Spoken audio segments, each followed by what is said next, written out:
Hi guys, this is Foxglove from Team Burn, and today we've got a Mr. Brumi3's intro video. Now, it does start late on this game, but it's a game of domination, and it's on interchange. Our team's got a bit of a mixed feelings about this map. Some of us like it, some of us hate it. Just depends. I'm not particularly bothered. I think it's quite a good map actually, but there you go. So he comes into this game a little bit late. They are behind by about 10 points, but this early in the game, 10 points is nothing really. And he shows really the best tactic of winning this map, to be fair. So anyway, it's off to a slow start, so I'll introduce Brumi. Brumi's quite unique to Team Burn, as he's the only one that has never met any other of the Team Burn, although that is going to change very shortly.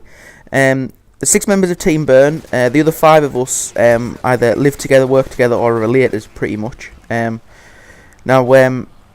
Brumi, we met online. There was 5 of us in a lobby, and I believe it was a game of Summit on Black Ops, and we started doing call-outs and what people were wearing, the kind of usual stuff that Team Burn do, and he said, hey, this is really, really good, this.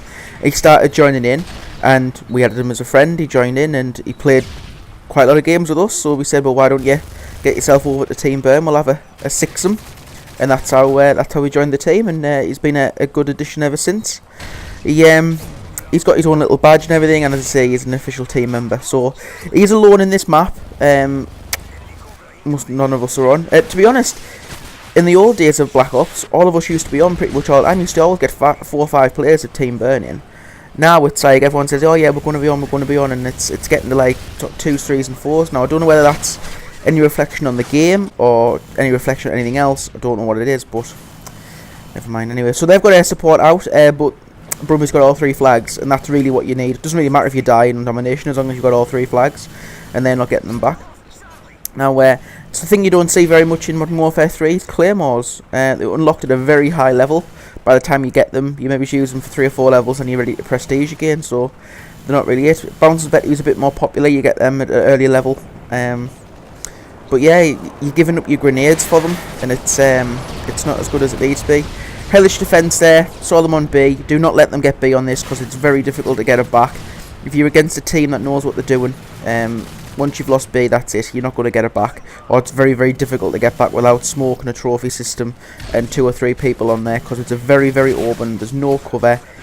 Round the edges is lots of cover, so you can head glitch. And Brumi is now, I think it's now, going to show you exactly what to do to keep B.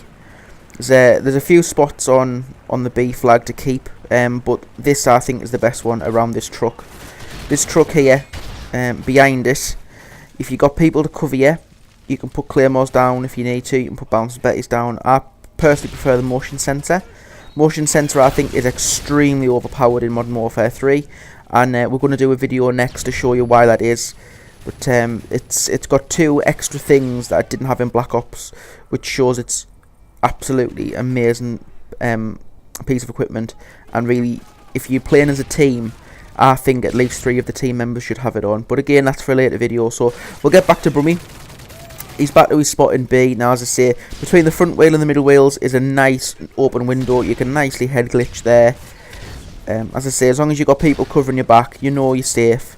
And he's got eyes on B. Now, he's not going for B, because someone's already on it, but because he needed to clear the situation first. If you're going to rush into B on this map, you're going down, because, as I said, there's too many open routes, there's too many lines of sight onto B, that you can get grenades on it, it's not covered, you can get a predator missile quite easily in this game, you know what I mean? You've got to know what you're doing, so you need the trophy system out if possible. I would say you need smoke on it, but you definitely need 2 or 3 people. If you're alone, they can get you too easily to kill you. So that's what I recommend. Now here, he's just sort of sitting back, he's watching for people coming, he's waiting for them to pop their little shiny faces out, show them the whites of their eyes, and then take the smile off the face. This, I think, is the best way of playing Modern Warfare 3. It's too easy to die in Modern Warfare 3. There we go. He does his tactical hiding. It's not camping, ladies and gentlemen, it's tactical hiding. Gets his predator missile. And EMP'd him, so he couldn't use it. That was very good timing by them, I must admit. But he's got, he must be using Assassin Pro, because it hasn't affected his radar or anything else. So that's another really good tip as well. Assassin Pro, I think, is extremely overpowered as well. It's nullifies all your radar, and then you can't have a counter UAV up, and it doesn't affect them either. and it doesn't take your red dot sight off. It doesn't give you that horrible fuzzy screen. It's good. It's a good second perk. I think it's probably one of the better second perks out there. A lot of people tend to be using Hardline at the moment, or Blast Shield. Both extremely good perks, yes. Blast Shield has definitely got its place in domination if you're on flags. And Hardline, if you're running an assault kill streak, and you've got the pro variant, yeah, it's amazing. I agree, because you can just stun people and you're getting them assists. If you like this, you put one bullet in, then camp away. Sorry, tactical hide away. You're gonna get that kill. Well, you're gonna get the assist eventually, and then you get kills on the back of that. Now again, payloads on this are just really, really strong. They're a lot stronger than they were in previous CODs, I think. There we go. Someone's on B. Sticks his head out. There he is. Get him down. Goes and gets his scavenger pack because he's running out of bullets now. And he's back on force. Oh, he had his hand on a remote control there, but I think someone else managed to kill him, so he's alright. So there we go. See, he's never in any real danger.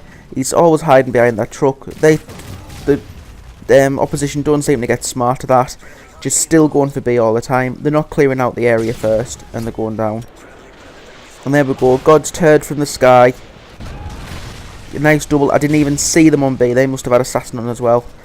But, yeah, good kudos on him. I don't know if he's seen them or whether he just meant to do that. No idea.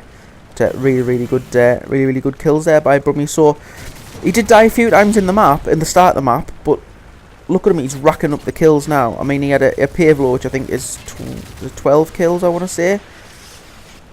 And he's gone back down to the 4, so there he's got a 16 kill streak so far. Now, someone's kind of spoiled it for him because they've put a sentry gun there, so he kind of has to move now because he's not going to get any more kills while that sentry gun's there. Again, triple capping, don't really need to at this point in the game. 160 to 140, yeah, not really need a triple cap, but if you can, why not? However, I always maintain the tactic, especially on Modern Warfare 3, to give them a spawn. Because if they spawn behind you, and you're caught with your pants down, it's really, really bad news. Okay, so, there we go. So, it's Brumi's intro video. Him and the team, he's one of the Slayers, along with Gaz and Maiden. I think he is one of the Slayers on the team. He's a very strong player. He's trying to snipe out a lot more. Now, obviously, in Black Ops, sniping wasn't really a thing you could do very easily. And we never play with him on Modern Warfare 2. However, a lot of maps we go into, he is tend to be sniping a lot. And I'm quite liking it. We haven't got a sniper on the team. And sometimes it's not a quick scope and no scope 360 bullshit. He's a proper sniper, you know what I mean? He gets the job done.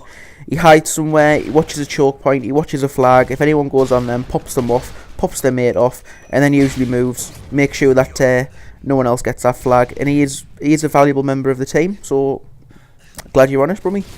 Now it is my birthday in a couple of weeks, and Brumi is actually driving all the way up from Birmingham to come and see us. We live in the northeast of England, so it's a canny drive, about 4 hours or so.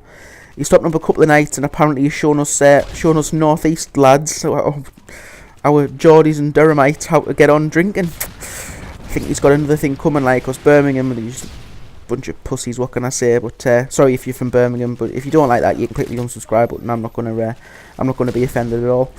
But we'll show you how to drink, because Brumi, you're just not going to be able to keep up with myself or with Gaz or with other people on the team. But thank you very much for watching. Quite a comfortable win, and it just shows you that if you come back, you will get the kills in this game. It's just unfortunately one of those things. There's no longer a run and gunning game. And Brumi does a really nice job there, 29 for 8, and he has a very nice kill streak in the middle there. I think he gets about half his kills, but thank you very much for watching, guys.